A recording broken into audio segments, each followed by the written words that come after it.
The real question isn't, will retiring early shorten my life? I think it's, if I live longer than expected, will my plan support me?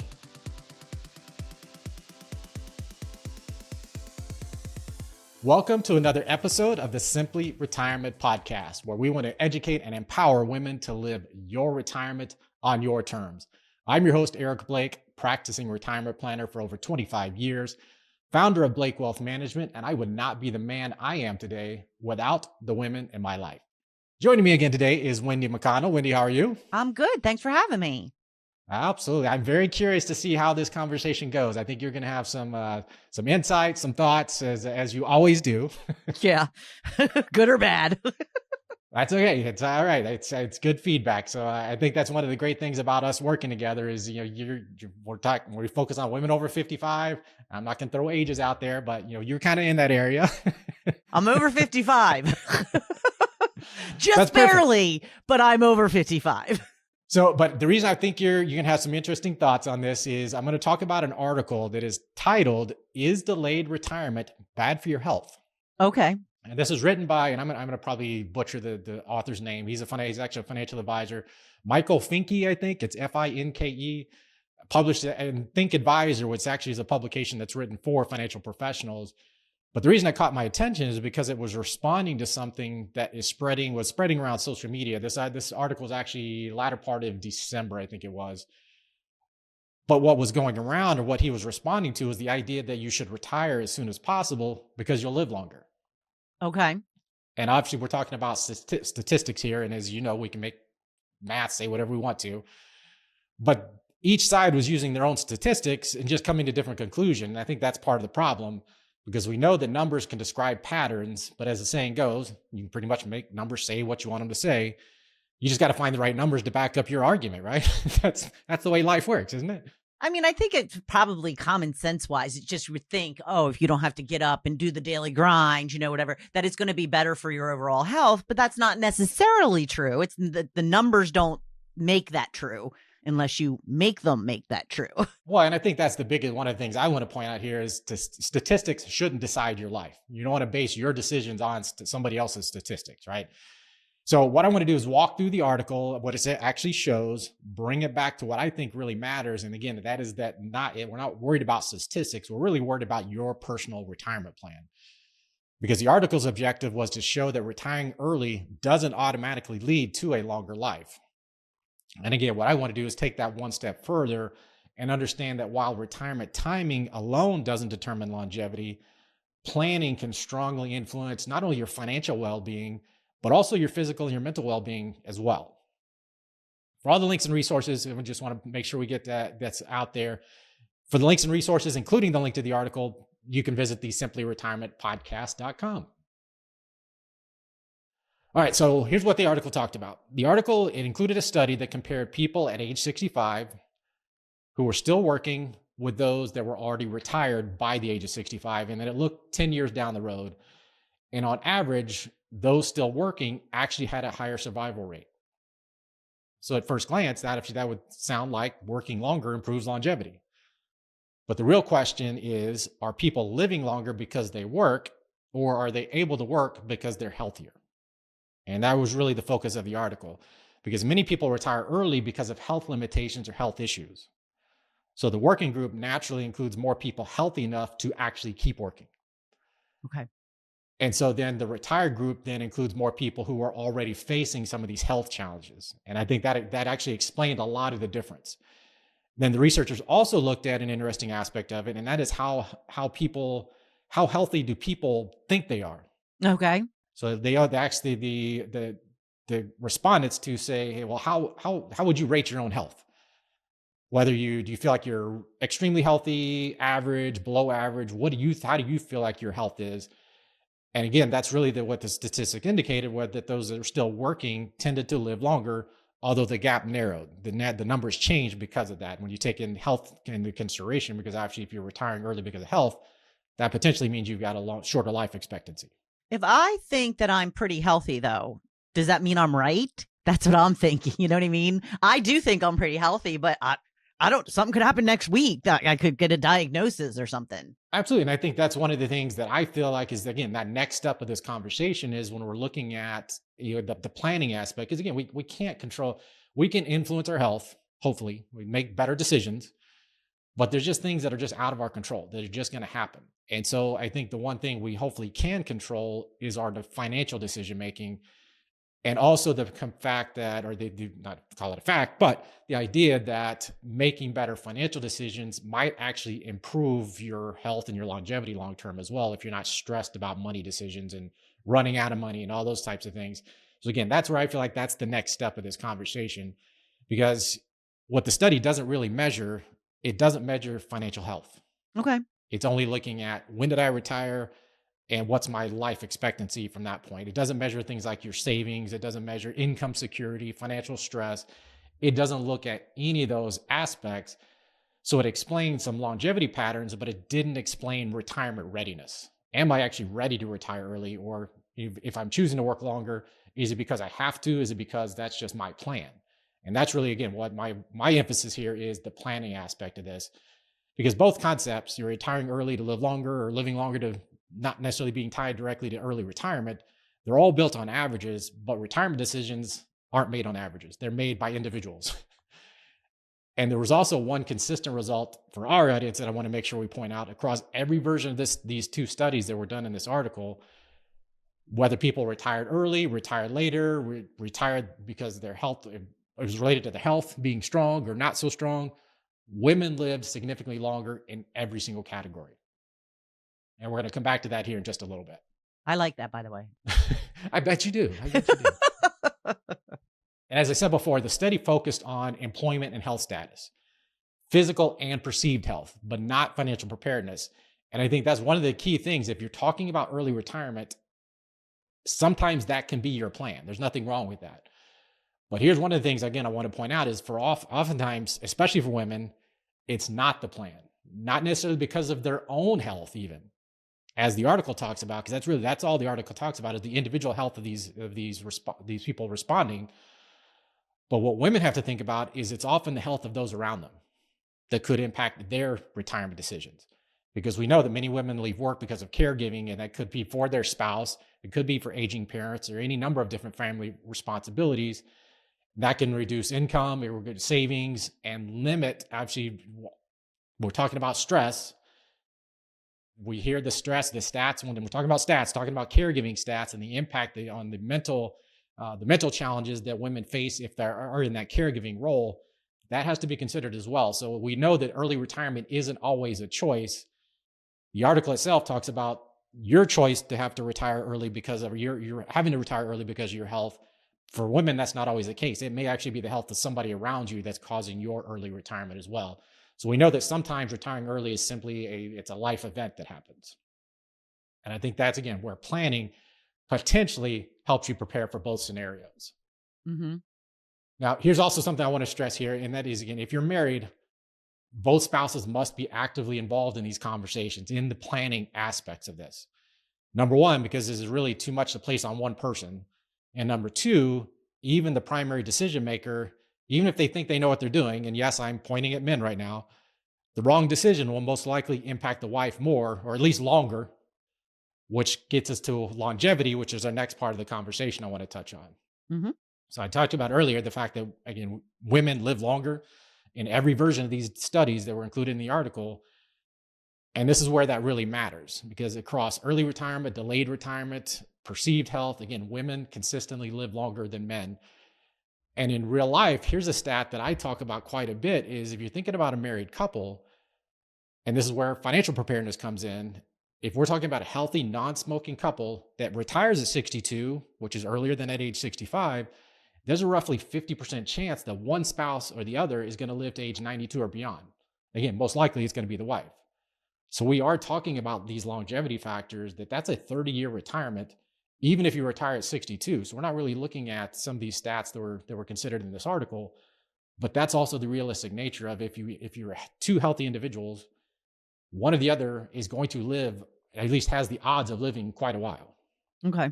So again, the real question isn't, will retiring early shorten my life? I think it's if I live longer than expected, will my plan support me? Because again, retirement itself isn't just about longevity, it's about financial longevity. And we got to make sure our plan lasts as long as you do. So if you live too long, you outlive your money, that's a problem.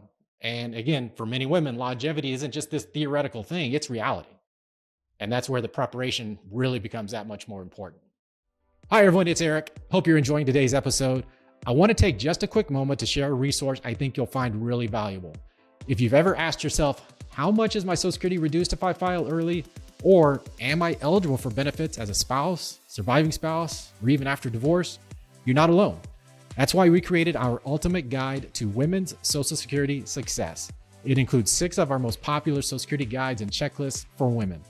Inside, you'll find a 2026 quick reference guide with key Social Security amounts and limits to be aware of, along with 5 additional guides and checklists to help you make more informed decisions about eligibility and filing strategies. You can download it for free at womenssocialsecurityguide.com. Keep it handy wherever you may be in the decision-making process. Now, back to the episode.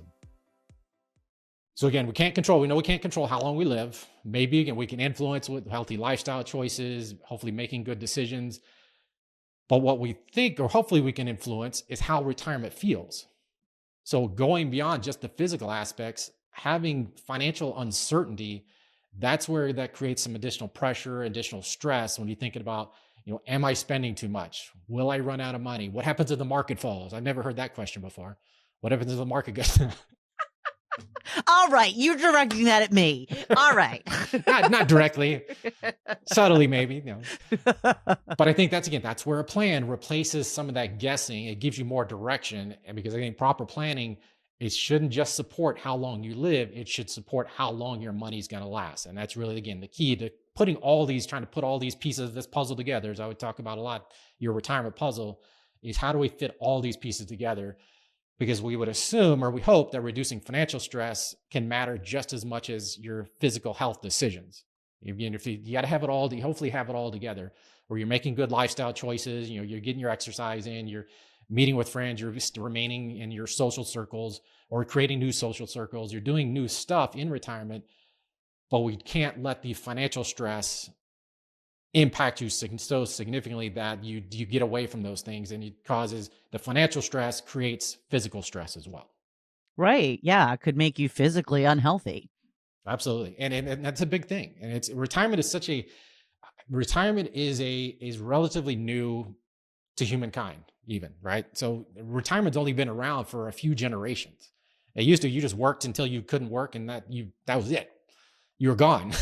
You worked until you died, basically, is what you're saying. So retirement is really only, you think of the last few decades that retirement has really been a thing that people focused on. Mm-hmm.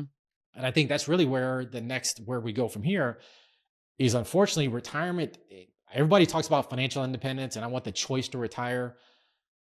And to a certain degree, that's correct. But from my perspective, retirement ultimately isn't a choice. It's a choice until it isn't. I'll put it that way. So when you think about whether you're going to retire early or you retire later, there's nothing wrong with wanting to retire early. And hopefully financial independence gives you that option. But retirement isn't optional forever. There is going to be a point, if we don't choose retirement earlier, retirement's going to choose us. What you're saying is you're going to get into a position where you're going to have to retire. Whether it's the physical, mental, something is going to crop up that's going to prevent you from continuing to work. And at that point, it is the financial preparedness that comes into play. We just don't know when that's going to be.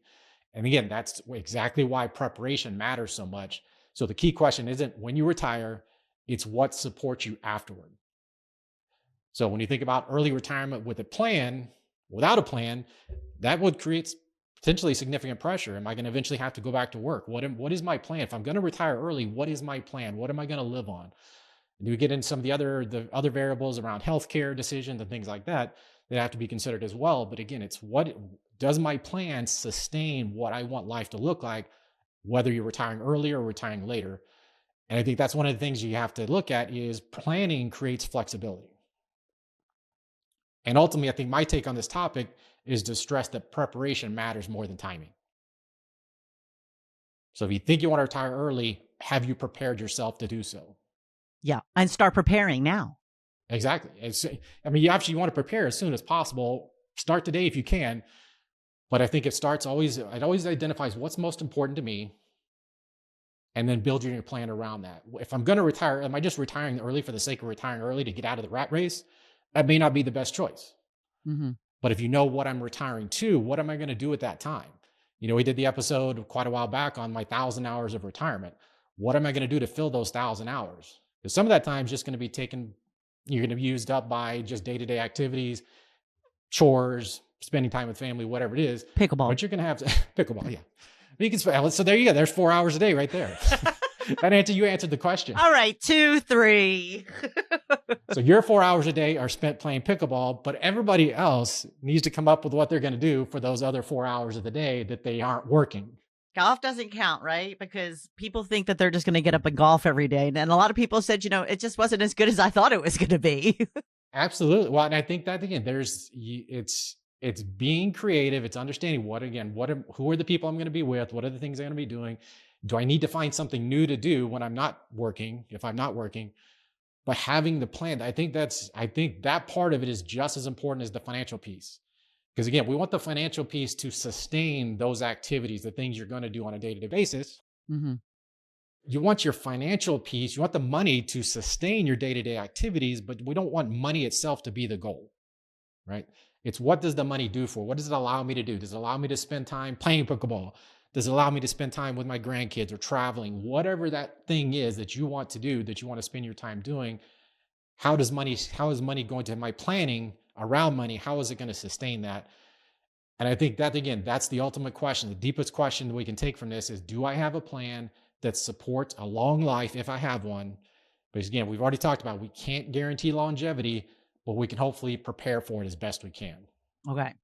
And I think that's really where preparation determines whether retirement feels uncertain or if it actually feels freeing, where you do feel like you can do the things you want to do because you're not stressed about money and where my income is going to come from and how long is my income going to last, and am I going to have to go back and get a job? And I don't know if this is our industry thing where this pops up, but it does come up where the whole Walmart greeter thing. Am I going to have to be a greeter at Walmart? Yeah. Because I don't have any other, number one, I don't have any other options. I'm either too old or I've run out of money. I've got to do something to provide income, right?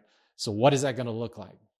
I don't want to stand at the front of Walmart making minimum wage saying, can I check your bag? But unfortunately, we know that does happen. And I think, again, that's where the planning becomes so important. You think about, we won't necessarily get all the aspects of planning, but again, the income, where's my income going to come from? How long can my income last? And what are my decisions around that to create financial certainty as best we can? Nothing's ever guaranteed, but to create that financial certainty so that I feel the freedom to do these other things. Okay. So I think ultimately, as we start wrapping up the episode, the key takeaways I want you to take from this episode is the research explains patterns, but I think planning determines outcomes. And health may influence when retirement happens, but I think planning influences how it works when you are actually in retirement. And I think women especially must plan for longer lives and not fear them. And again, we see that statistics can describe averages. We can make math say we want to, but it's really only a plan that's going to support our future. So any other thoughts? I know you and I have had some of these conversations around, retirement and timing of retirement and things we want to do. But anything else related to these studies or the stats that jump out at you? Not really, but I do encourage you to start the planning. I mean, I myself was afraid to look into it for the longest time because I was afraid of what it was going to say. But even if you don't like what it says, you have time to plan to change that, right? Absolutely. Well, I think it's always that comparison to the doctor. Nobody wants to go to the doctor because they might tell you something bad. Right. But the only way you can fix it is by going to the doctor and getting a diagnosis, right? Exactly. Of course you would know that little analogy. There are those in our industry that kind of compare us as financial doctors. I'm not quite ready to make that leap, but I think that does tie back to, though, the financial component being so important to successful living, because we know that how big of a factor financial stress can be on you. And financial stress often can lead to health issues because of worry, because of these things, and just making emotional decisions rather than then decisions based on what your plan says and what is realistic for you in order to do the things that you want to do. Okay. Yeah. I mean, and be healthy enough to do them. Absolutely. And whatever, again, we're talking about lifestyle decisions. It's more obviously it's about eating right. It's about exercising. It's about spending time with the people you care about.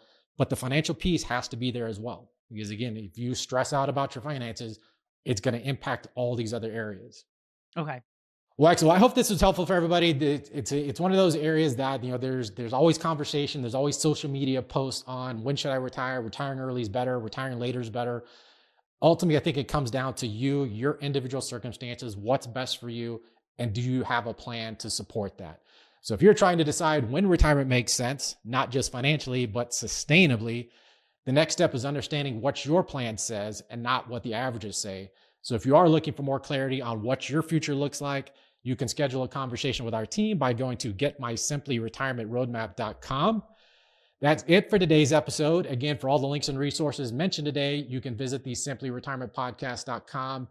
Don't forget to like, follow, and share our show. And until next time, please remember, retirement is not the end of the road. It's the start of a new journey. That's it for today's episode of the Simply Retirement Podcast. We hope you found our insights and advice helpful in planning for a fulfilling retirement. Don't forget to take action on what you've learned today. Visit our website at blakewealthmanagement.com to learn more about our firm and review our Simply Retirement Roadmap process to get you on the right path to the retirement you deserve. And don't forget to click the follow button to be notified when new episodes become available. Thank you for joining us on this journey, and we look forward to helping you achieve your retirement goals. Remember, retirement is not the end of the road. It is the start of a new journey. So embrace it and make the most of it. Until next time, take care. Content here is for illustrative purposes and general information only. It is not legal, tax, or individualized financial advice, nor is it a recommendation to buy, sell, or hold any specific security, or engage in any specific trading strategy. Results will vary. Past performance is no indication of future results or success. Market conditions change continuously. This commentary reflects the personal opinions, viewpoints, and analyses of Blake Wealth Management. It does not necessarily represent those of RFG Advisory, their clients, or their employees. This commentary should not be regarded as a description of advisory services provided by Blake Wealth Management or RFG Advisory, or performance returns of any client.